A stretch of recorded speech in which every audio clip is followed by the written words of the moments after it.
सभी वेलकम है आप सभी का। तो आज का सेशन स्टार्ट करने से पहले मैं आप लोग को अपने कुछ पुराने स्टूडेंट से आज मेरी कुछ पुराने यादें ताज़ा हो गई और कुछ पुराने स्टूडेंट से आपको मिलवाऊंगा जो कि इस समय ये लोग सिलेक्टेड हैं वीडियो की पोस्ट पे।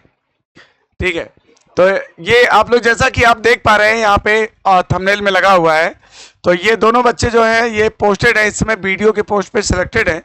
बाकी आइए सुनते हैं उन्हीं की जुबानी यहाँ संदेश के सफ़र में, संदेश के बारे में, पहले क्या था संदेश और कैसे इन लोगों ने संदेश से फिर यहाँ से पढ़ाई किया और इसके बाद इन्होंने अपनी सफलता की मंजिल तक पहुँचा। तो बिल्कुल आप लोग जो है उसी रास्ते के आप लोग भी पथिक हैं, तो कहीं ना कहीं इंस्पायर्ड होते हैं बच्चे ऐसे सक्सेसफुल कैंडिडेट से मिल करके। तो डेफिनेटली जो टॉपर्स होते हैं, जो सेलेक्टेड कैंडिडेट होते हैं, वो हमारे लिए माइलस्टोन का काम करते हैं। कहीं ना कहीं हम उनसे इंस्पिरेशन लेते हैं और डेफिनेटली कहीं ना कहीं हम रिचार्ज होते हैं, सेल्फ मोटिवेटेड होते हैं अपने मंजिल को हासिल करने के लिए। तो डेफिनेटली इसी सिलसिले को हम लोग आगे बढ़ाते हुए आपको मिलवाते हैं। सबसे पहले दोनों लोग को मैं बुलाना चाहूँगा। निर्भय, आप भी आइए और आप भी आइए, दोनों लोग आइए। ठीक है जी। तो ये दोनों लोग हैं। देखिए आप लोग सबसे पहले मैं चाहूँगा कि आप लोग कांग्रेचुलेसन दीजिए। और दोनों लोग इसमें पोस्टेड है, वीडियो के पोस्ट पे हैं और ये लोग अपने बारे में आपको बताएंगे और थोड़ी स्ट्रेटजी भी बताएंगे कि आपको किस तरह से स्टडी करना चाहिए। क्योंकि यहाँ पर देखिए जितने भी हम लोग के पूर्वांचल के बच्चे होते हैं, मिडिल क्लास फैमिली के सभी लोग बच्चे होते हैं और हम लोग के लिए बड़ी समस्याएं होती हैं। एक तरफ से फैमिली का प्रेशर होता है, एक तरफ जल्दी जॉब पाने का प्रेशर होता है। तो कहीं ना कहीं इन लोगों के भी स्टडी पीरियड दौरान, स्टडी टाइम में ये सारी चीज़ें प्रॉब्लम इन्होंने फेस किया होगा। तो डेफिनेटली कुछ अपने प्रॉब्लम्स को भी बताएंगे और आप लोग के लिए भी बताएंगे कि बेटा आप लोग कैसे चलो और हिम्मत ना हारो। आज न कल तो मंजिल तो मिल ही जाएगी। तो मैं ज़्यादा नहीं, थोड़ा थोड़ा समय इन बच्चों का लूँगा और इसके बाद फिर हम आप लोग की क्लास भी पूरी करेंगे आज की। ठीक है, ओके। तो सबसे पहले मैं निर्भय को देता हूँ जो संदेश कैंडिडेट रहे हैं। ये आपको बताएंगे कि कब इनका चयन हुआ और कैसे आज बहुत दिनों के बाद जो है पुरानी यादें जो हैं हम लोग की जुड़ी हुई हैं, वो बताए कि भाई सर इस क्लास में हमने पढ़ा था। तो डेफिनेटली बड़ी खुशी होती है जब ऐसे बच्चे आते हैं जो पुराने, जो बताते हैं कि सर आज हम सिलेक्टेड हैं, इस पोस्ट पे हैं। तो लगता है चलो भाई कहीं ना कहीं हम लोग की भी मेहनत इसमें कंट्रीब्यूशन रहता है। थोड़ा ही रहा हो, 5% रहा हो, 10% रहा हो, लेकिन कहीं ना कहीं कंट्रीब्यूशन रहता है जो कि हम लोग को अच्छा फील कराता है। ठीक है, तो निर्भय लीजिए, आप इसको हाथ में भी ले सकते हैं और इसे ऐसे कर लीजिए। बताइए अपने प्रेशर के बारे में। ठीक है, वो आवाज जाएगी। सर बहुत बहुत धन्यवाद सर। पीछे का सर से मिलने की हम लोग गुजारिश किए ये सारे और बच्चे आपको देख रहे हैं। सर ने हमको अपना बहुत समय दिया, इसके लिए सर को बहुत बहुत धन्यवाद। हम लोग सर के निर्देशन में सन 2013-14 का बैच था जब हम लोगों ने किया, और वो समय ऐसा था कि ऐसी भीड़ थी, ऐसे क्लासेस चलती थी कि कोई भी चीज़ें नहीं थी, बस पढ़ने का जुनून था बच्चों के पास। रूम में घुसने का संदेश एकेडमी का मैंने वो हाल देखा है कि जब बच्चे दरवाजे पे बैठ के चेयर लगा के, जैसे होता है ना कि सर किसी आप जो है मंदिर में आप दर्शन के लिए जा रहे हैं, ऐसी ऐसी क्लासेस मैंने देखी है। तो ठीक है, सर का सर बहुत पूरा जो है सर के निर्देशन में हम लोग पढ़ाई किए हैं। तो उसके बाद से हमको कभी कोचिंग करने की सर आवश्यकता भी नहीं पड़ी। और उसके बाद मेरा 2016 मैंने 14-15 पढ़ी अपने सेल्फ स्टडी से, और 2016 से मेरा सिलेक्शन स्टार्ट हुआ सर। उसके बाद मैं आपको बताऊं सर, मेरा नवोदय विद्यालय में ऑल इंडिया 25th रैंक थी सर। अच्छा। सर, और मुझे मिर्ज़ापुर विद्यालय सर वो मिला था। इधर आ जाइए अभी। और सर मेरा हाई कोर्ट क्लर्क में चयन हुआ। फिर मैंने सर यूपीएसआई का बैच, यूपीएसआई का सर मेरा सिलेक्शन हुआ। मेरा सर निर्भय प्रताप सिंह नाम है सर। कोई भी रिजल्ट सेक्शन में जाके चेक कर सकता है, आज भी चीज़ें मिल जाएंगी। तो वो सर आप ही का आशीर्वाद और सर ऐसा था कि जो है वो सब संभव हो पाया है सर। इस समय आप लोग का जॉब कहाँ पे है, नौकरी सर कहाँ पे है? हम लोग कुंडा में सर जॉब कर रहे हैं, दोनों लोग ही हमारे मित्र हैं साथ दो, में ही। दोनों आप लोग वीडियो बिल्कुल में हैं? बिल्कुल अच्छा बिल्कुल अच्छा, बिल्कुल सर, बहुत अच्छी बात। हम लोग साथ ही में जॉब करते हैं सर। वीडियो में सिलेक्शन हुआ, किसी कारण यूपीएसआई नहीं ज्वाइन किया तो सर अभी घर से ही जॉब है सर, 40 किलोमीटर पे पड़ती है सर। बच्चों को जो हमसे जुड़े हैं आज देख रहे हैं, उनके लिए मैं बस यही कहना चाहता हूँ कि कोचिंग आपका एक माध्यम है। सर सर का जो मोटिवेशन होता है वो आपको प्रेरित करता है रूम में बैठने के लिए, रूम में पढ़ाई करने के लिए, वही सबसे बड़ी चीज़ होती है। ये तो चीज़ें इतनी इजीली अवेलेबल होती हैं कि सब हर जगह मिल जाता है, लेकिन सर के जो पढ़ाने का स्टाइल होता है, जब आप बैठते हैं क्लासेस में तो वो आपके अंदर से जो एनर्जी आती है सर, वो हम लोग को जो पढ़ने का वो एक पैदा करती है। और एक रिदम बनता है, रिदम रिदम सर, एक कंसिस्टेंटली हम पहले तैयार होते हैं उस चीज के लिए जाने के लिए, और हमारी कंटिन्यूटी बनी रहती है। बिल्कुल सर। हाँ, तो उसके बाद सर अभी यहीं पर सामने ही सर आपका बैच चलता था, वहाँ पर बच्चे इतने बच्चे हो गए सर, आपके पास जगह ही नहीं थी बैठाने की। तो हम लोग के लिए सर दरभंगा जो है वहाँ पर लगभग 1000+ बच्चों के लिए आपने व्यवस्था की। इसके लिए सर हम लोग का कुछ सिलेबस एक्चुअली सर छूट गया था, तो आपने सर स्पेशल हम लोग आपसे रिक्वेस्ट किए, तो हम लोग का सिलेबस कैसे पूरा होगा सर। तो आप लोग आपने सर आश्वासन दिया कि जो है कुछ भी छूटेगा नहीं। तो वहाँ आप सर अटेंडम व्यवस्था किए सर, वहाँ 1000+ बच्चे हम लोग साथ में बैठ के पढ़ाई किए हैं। और वो दौर था, मैं आपको बताऊं कि ऐसा था कि हम लोग बैठे रहते थे 1000 बच्चे, आप समझ लीजिए गर्मी का महीने में आप बैठेंगे तो बिल्कुल भी इस समय तो हमको लग रहा है सर बच्चे सहन ही नहीं कर सकते। नहीं कर सकते, सही है। लेकिन हम सर वो पसीना गिरता रहता था, कापियों पे लिखते थे सर तो वो भीग जाते थे अक्षर, ये कंडीशन होती थी। वो सर जुनून था सर आपकी क्लासेस अच्छा, करने का। आप जो है इस समय वीडियो के पोस्ट पे हैं, ये बताइए कि नौकरी कैसी है, इसमें करने में मजा आ रहा है कि नहीं? आप दोनों लोग वीडियो है, बताइए भाई। सर बहुत अच्छा लगता है सर, फील्ड वर्क की जॉब है। क्या होता है सर, किसी ऑफिस में जॉब करने से एक वही चीज़ें आपको मिलती हैं डेली। फील्ड में जा रहे हैं सर तो हमको हर हर दिन जो है एक अलग प्रकार का मैटर आ जाता है, हर दिन एक अलग प्रकार के लोग आ जाते हैं। सर मुझे ये काम है, सर मुझे ये काम है। अधिकारी का हर दिन का प्लान, चूंकि सर शासन से जुड़े होने हैं, तो ग्रामीण अंचल से हम लोग जुड़े होते हैं सर। शासन की कोई भी चीज़ें होती है सर, हम ही लोग को इम्प्लीमेंट करना होता है सर। तो सर चुनाव इस समय आचार संहिता भी लगा हुआ था सर, तो जितनी भी योजनाएं होती हैं उनको इम्प्लीमेंटेशन करना हम ही लोग का काम होता है सर। अच्छा, तो अच्छा लगता है सर, डेली नए नए चैलेंजेस मिलते हैं, अच्छा लगता है सर। आप भी दो शब्द तो कुछ बच्चों को बोलना चाहेंगे? सर आप लोग को मैं बहुत बहुत जो है सर के लाइव, अभी मुझे यहाँ पे आज मैं आ ही गया सर, तो मैं देखा कि इतनी चीज़ें अच्छा चेंज हो गई कि यहाँ सर अब तो फुल्ली एसी वगैरह लग गई है सर। हम लोग तो बहुत जो है संघर्ष झेले हैं सर। नहीं नहीं, बहुत है चीजें। 10 साल मतलब कि एक टाइम होता है कि मतलब आ, एक दशक बीत गया तो बहुत सारी चीजें बदल गई हैं, चीजें भी बदल गई हैं। सर नीचे अचानक ऐसे पता चला तो मुझे फीस का सर मैं आपको तो बताऊं, मैं मजाक भी कर लिया। हम कहे जब मैं पढ़ने आया था तब नियर अबाउट 7000 के आसपास फीस हुआ करती थी सर। हाँ, तो आज मैं ऐसी जानकारी लिया तो सर 10,000 वो बताए। हम कहे सर 10 साल में महंगाई कहाँ से कहाँ आ गई, और हमारा संदेश एकेडमी का जो फीस का क्राइटेरिया सर वो बिल्कुल भी, वही है। बिल्कुल बिल्कुल फीस सर, बिल्कुल नहीं बदला है, बिल्कुल बिल्कुल उससे बिल्कुल नहीं, बल्कि हम लोग क्या, देखो हम लोग क्या क्या है कि गांव देहात के बच्चे आते बिल्कुल हैं, बिल्कुल वो भी अभी हमारा गेहूं नहीं कटा है तो ये नहीं हुआ है सर, अभी इतना नहीं देंगे उतना नहीं देंगे, जितना लोग दे पाते हैं उतना ही हम लोग ले लेते हैं, कोई वो नहीं। सर। आपसे गुजारिश है कि हम भी जब आए थे तो बहुत ज़्यादा नहीं था सर। मैंने एक साइबर कैफ़े में भी काम किया सर, वहाँ से भी कुछ अर्निंग करके 2-3 साल 4 साल लगा मुझे मुझे सिलेक्शन लेने में।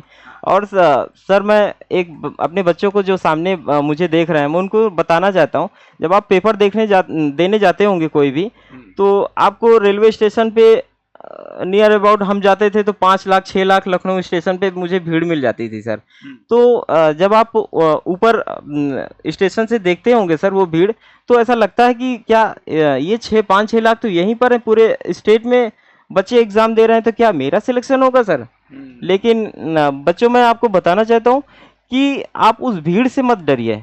आप स्पेशल हैं, आप पढ़ाई करेंगे, सिलेक्शन आपकी होगा। अगर 1000 सीट है तो उसमें मान लीजिए आपके पास 5000 बच्चे हैं जिससे आपकी फाइट है, इससे ऊपर नहीं होती है। और भी बढ़ गए तो सर 10,000, इससे अधिक नहीं होती है। तो आप अपने को बेस्ट मानिए, स्पेशल मानिए। कोई भी सर कंपटीशन कोई भी टफ नहीं होता। जहाँ तक सर मैं तो बहुत जीरो से आया था सर, और ऐसा हुआ कि सर एक नौकरी लेने में सर पूरा सर बाल पक जाते हैं यहाँ इलाहाबाद का दाल। और ये स्ट्रेटजी आपकी अच्छी रही, आप लोगों ने जल्दी सर नौकरी लिया और आपका चार सर चार पाँच पाँच लिया। आपका सर आशीर्वाद और सर निर्देशन था कि जो है हम लोग सर ये इस मुकाम तक पहुंच पाए हैं। नहीं, ये आप लोग का बहुत ही अचानक आना हुआ था, जिसके कारण जो है मैं कुछ आप लोग को मिठाई उठाई नहीं खिला पाया। अरे सर आपका समय सर वो मिठाई से बहुत बढ़ के है सर। आपका जो समय आपने दिया हमको जो है, और वो तो मैं दौड़ देखा हूँ सर। आपको देखने के लिए जो है हम लोग को गेट के बाहर चेयर लगा के जो है आपको देख, ऐसे सर आप दिखते भी नहीं थे। वो जो वहाँ इतनी व्यवस्था थी सर, एलईडी वगैरह लगी थी, तो उसमें हम लोग देख पढ़ाई कर लेते थे सर। तो आज आपने आपके बगल खड़े होके जो है बच्चों के साथ में जुड़ा हूँ, ये सर मेरे लिए सबसे बड़ी मिठाई है सर। सर एग्जाम के प्रेशर को कंट्रोल कैसे करें, कुछ बताइए भाई। एक्चुअली एग्ज़ाम का प्रेशर ही आपके अंदर सबसे बड़ा मोटिवेशन होता है सर। वो एक ऐसा दौर होता है ना सर, जब आपका कोई भी एग्ज़ाम होता है तो ये मानिए कि सर बौद्धिक लेवल जो अपना दिमाग होता है सर, वो कई गुना ऊपर चला जाता है। जब आप उस समय पढ़ाई करते हैं तो ये मानिए सर कुछ भी चीज़ें भूलती नहीं है, वो पूरी पूरी चीज़ें बैकअप होती है सर। तो कोशिश ये करनी चाहिए कि जब भी आपका एग्ज़ाम आए आसपास, तो कतई अपना समय न व्यर्थ करें, और एग्ज़ाम के एक दिन पहले तक ऐसा कोशिश करें कि आप जो है उससे पढ़ाई से टच में होकर एग्ज़ाम देने जाएं। ऐसा ना लगे कि आपका गैप हो गया है, यही सबसे बड़ा होता है सर। शैलेश आप क्वेश्चन क्या पूछना चाहते हैं?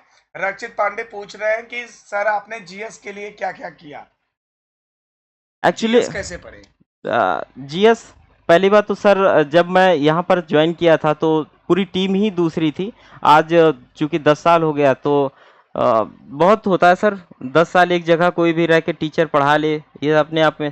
तो उस समय का जो यहाँ जीएस सेक्शन था बहुत अच्छा था। और फिर सबसे बड़ी चीज़ें होती है जो आप पढ़ाते हैं सर, आप उसको जाके आप रिवीजन जो करते हैं वही सबसे बेस्ट होता है। फिर काफ़ी मैटर तो ऐसे ऐसे चीज़ें आ गई हैं सर जीएस के लिए, बच्चों को भटकने की ज़रूरत ही नहीं है। मैं तो देखो बच्चों को बस ये कहता हूँ कि सोर्सेज आपके कम होने चाहिए, revision multiple revision sir, revision revision ज्यादा होना आपको सर मैं बताऊं सर, मेरे पास एक भी नोट्स नहीं थी। मैं सर ये रियली मैं जेन्युइन बता रहा हूँ, मेरे पास आज तक एक नोट्स नहीं थी। मैं सर नोट्स बना लूँगा तो मुझे एक ही बार उसको लिखना पड़ेगा, और मैं रिवीजन करूँगा तो सर उसको मुझे बार बार लिखने पड़ता है। कोई भी चीज़ें अगर 3 से 4 बार 5 बार लिख दिया मैं, तो जाहिर सी बात वो चीज़ें मेरे बैठ जाएंगी। अच्छा तो ये था, मुझे थोड़ा बेनिफिट किया था सर। अच्छा, देखिए हर किसी का अपना अपना स्ट्रेटजी होता है। हर सर आई थिंक मुझे लगता है कि हर बच्चे में अपना कुछ स्पेशल होता है, और अलग अलग स्ट्रेटजी को अपना करके, जैसे एक ही जगह पहुंचने के कई रास्ते होते हैं, वैसे एक सफलता को हासिल करने के लिए कई स्ट्रेटजी होती है ना। एक हमारे बच्चे हैं वो एक क्वेश्चन किए हैं, इकोनॉमिक कैसे याद करें सर। तो इकोनॉमिक चीज़ें याद कोशिश करिए कि याद ना करिए, उससे आप टच होइए। डेली न्यूज़ में ऐसे जो चीज़ें चलती रहती हैं सर, जीडीपी और दुनिया भर की चीज़ें, आप उससे जो है रूबरू होइए कि क्या जीडीपी आप डेली यूज़ में चीज़ें कर रहे हैं। एक लोग पूछ रहे हैं भैया रीजनिंग के लिए कौन सी बुक स्टडी की है आप? सर रीजनिंग के लिए सर जो है साक्षात खड़े हुए हैं सर। तो मुझे कुछ एडवाइस इसमें देने की आवश्यकता नहीं पड़ती है सर। वो आपसे जानना चाहता है क्या पढ़े आप? सर रीजनिंग का ऐसा है सर, वही रिवीजन सर, उसके अलावा जो है कोई भी चीज़ें मैक्सिमम कोशिश करिए कि आप सर ऐसा ना लगे कि जैसे आज मैंने रीजनिंग पढ़ ली 1 महीने, तो हमारा गैप करके 2 महीने ना बीत जाए। आप वो अल्टरनेट तीसरे दिन चौथे दिन चीज़ें आ जाएं, तो ऐसा लगता है कि हम उससे जुड़े हैं। सबसे बड़ी चीज़ें वही होती है सर। नहीं, बहुत बहुत धन्यवाद। तो आप भी थोड़ा अपने बारे में बता दीजिए और बच्चों को मोटिवेट कर दीजिए थोड़ा बहुत, जी भाई, कि आप इनके साथ आप लोग कलीग हैं।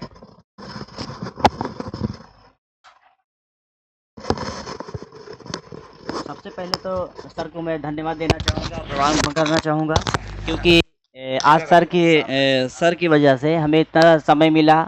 और रही बात पढ़ने की, तैयारी करने के लिए, तो तैयारी करने के सबसे पहले अपना, जैसे आप क्लास किए, सर की कोई भी क्लास कर लिए, तो क्लास तो ठीक है, आप यहाँ से एक रूल पा गए, कोई भी नियम पा गए कैसे पढ़ना है। लेकिन जो पढ़ाई करना है वो आपको सिर्फ स्वयं से करना पड़ेगा। आप चाहे वो क्लास में करके करिए, चाहे वो घर पे करके रह के करिए। क्लास में आपको बहुत सारी चीज़ें मिल जाती हैं पढ़ने के लिए। आप एक नोट बना लिए और पहुंचिए अपने रूम पे या घर पे कहीं पे भी, तो उसको देखिए, फॉलो करिए। और मैं ये कहना चाहूँगा, क्योंकि आपने देखा होगा कि कई बार होता है कि आप कहीं भी किसी भी कोचिंग में आप पढ़ते होंगे, ऑनलाइन पढ़ते होंगे, तो जो चीज़ें पढ़ते हैं बच्चे ही कहते हैं कि हमने जो पढ़ा वो आया ही नहीं है। तो मैं यही कहना चाहूँगा कि आप जो पढ़े यहाँ वो आपके लिए एक मिनिमम कोर्स तो हो ही गया, लेकिन आप उससे एक्स्ट्रा सोचिए। आप डेली का मान चलिए, आप यहाँ से आपने 100 क्वेश्चन ले लिया है, 2 घंटे 4 घंटे में ले लिया, फिर एक टारगेट आप अपना अलग बनाइए कि हम 100 यहाँ से लिए हैं, अपने सर से लिए हैं, फिर आप मिनिमम 100 यानी आधा 50 तो देना ही पड़ेगा। 50 क्वेश्चन को अलग बनाइए और ये 50 क्वेश्चन को आप एक्स्ट्रा लेके चलिए, और ये डेली, और कोशिश करिए कि आप उसको बढ़ाते जाइए। क्योंकि जैसे हर कोई चाहता है, हम कहते हैं कि आज हम 12 घंटे पढ़ लिए तो लाइफ टाइम हो सकता है 5 घंटे 4 घंटे की नौकरी करेंगे। लेकिन अगर आज हम 12 घंटे अच्छे से या 14 घंटे अच्छे से रेस्ट कर लिए, तो लाइफ टाइम हमको हो सकता है 14 घंटे 15 घंटे या पूरा टाइम सिर्फ नौकरी बिताना पड़े, और वो नौकरी जो आपको पसंद नहीं आएगी फिर भी आपको करना पड़ेगा। तो ये चीज़ें करिए। दूसरी चीज़ें, बहुत सारी चीज़ें होती हैं, जैसे अभी आपको निर्भय सर ने बताई कि आप कोई भी चीज़ें, हमने नोट्स नहीं बनाई, फेयर नहीं बनाई, तो हम ये कहना चाहेंगे कि फेयर आप बनाइए या ना बनाइए, वो आपके ऊपर डिपेंड करता है कि आपको किसमें ज़्यादा आसान पड़ रहा है। लेकिन एक चीज़ ज़रूर करिए कि आपको कुछ क्वेश्चन ऐसे मिलते हैं जो कि आप बार बार पढ़ते हैं, फिर भी वो आपको लगता है कि हमारे लिए नया है। ये हमेशा होता है, हर किसी के साथ होता है, मेरे साथ भी हुआ ऐसे। तो मैं रही बात अपनी बात कहूँ, तो आपको सबसे पहले क्या करना है, जो क्वेश्चन नहीं आ रहा है, अगर आप फेयर उठाए हैं या बुक कोई उठाए हैं, तो उसमें पहले हाईलाइट करिए। फिर भी नहीं आता तो आपके सामने जो भी पड़ा हो, चाहे वो रफ पड़ा हो, फेयर पड़ा हो, कोई भी रद्दी कागज़ पड़ा हो, उस पर आप उस क्वेश्चन को या मैथ को, रीजनिंग को, इंग्लिश को, जो भी चीज़ें हैं, एक बार लिखिए, 2 बार लिखिए। फिर जितनी बार आप पढ़ेंगे, वो जब भी मिले क्वेश्चन नया लगता है ना, तो हम जितनी बार मिले, आप ये ना देखिए कि हमारे पास फेयर हो तभी हम लिखें। जो भी सामने रखा हो आपके पास, जाहिर सी बात, आप पढ़ने बैठेंगे तो एक रफ लेके बैठेंगे ही, और उस पर लिखिए, लिख दीजिए। 2 बार 3 बार लिखेंगे। जब आप किसी चीज़ को बार बार लिखते हैं तो आपके लिए वो ऐसा हो जाएगा कि जैसे लगेगा कि मतलब वो उससे आसान कुछ है ही नहीं। दूसरी चीज़, आप कभी अपने आप को इस तरह मत समझिए किसी के सामने कि मैं मैथ में स्टैंडर्ड हूँ, रीजनिंग में स्टैंडर्ड हूँ। अगर आपको सर के अलावा आपके ही साथ का कोई एकदम कमज़ोर लड़का मिलता है, फिर भी हर किसी के अंदर एक क्वालिटी होती है कि कोई ना कोई पॉइंट उसकी मजबूत होती है, वो किसी भी तरीके की हो। तो आप कोशिश ये करिए, अगर आपकी कोई चीज़ वीक है तो आप बिल्कुल शर्माइए नहीं, और कुछ भी नहीं, मतलब सीधा क्या है कि अगर हमें नहीं आ रहा, सामने वाला हमसे कमज़ोर है लेकिन कोई पॉइंट उसका मजबूत है, तो कोशिश करिए कि उसको जानिए, पूछिए, कभी मतलब हिचक ना रखें। क्योंकि अगर आप कभी भी किसी भी एग्जाम में या किसी भी सब्जेक्ट में अपने आप को टॉपर गिनना शुरू कर दिए, तो आप समझिए कि वहीं से आप माइनस होना शुरू हो जाते हैं। क्योंकि हमें लगता है ना कि हमें किसी को पिछाड़ना नहीं है। आप, हाँ, आप कभी भी मतलब टॉप गिन लिए अपने आप को, तो एग्ज़ाम नहीं निकल रहा लेकिन टॉप गिन रहे हैं, फिर हम एग्ज़ाम किसी को निकालने के लिए किसी को पीछे करना होता है, ये हमेशा माइंड में होता है। वो हमें सर से भी मिलता है कि जो 2-4 लड़कों की गिन लिया जाता है, 10 लड़कों के कि हमारे इस क्लास के ये बेस्ट बच्चे हैं, तो वो लेके चलिए आप। अगर आप ये चीज़ें लेके चलते हैं तो हमें नहीं लगता कि आपको कोई भी एग्ज़ाम क्लियर करने में प्रॉब्लम हो या कोई समस्या हो। तो ये चीज़ें हैं। चलिए, बहुत बहुत धन्यवाद आप लोग का। और एक पुरानी यादें हम लोग की फिर से ताज़ा हुई। और चलिए, मैंने कांग्रेचुलेशन। और इसी तरह जीवन में आगे आप लोग बढ़ते रहिए। हाँ, और चलिए ठीक है। हाँ, मैं आप लोग से बस कोई जाएगा नहीं, 1 मिनट का समय लूंगा। इनको बस थोड़ा सा 1 मिनट के लिए मैं इनको गेट तक छोड़ करके फिर मैं पढ़ाना चालू करता हूँ। आप लोग बने रहिए, कोई जाएगा नहीं। तब तक ये क्वेश्चन आगे का हम लोग शुरू कर लेते हैं। आगे लगा दो भाई, क्वेश्चन लगा दो। तो कोई जाएगा नहीं, बस 1 मिनट में मैं शुरुआत कर रहा हूँ, ठीक है।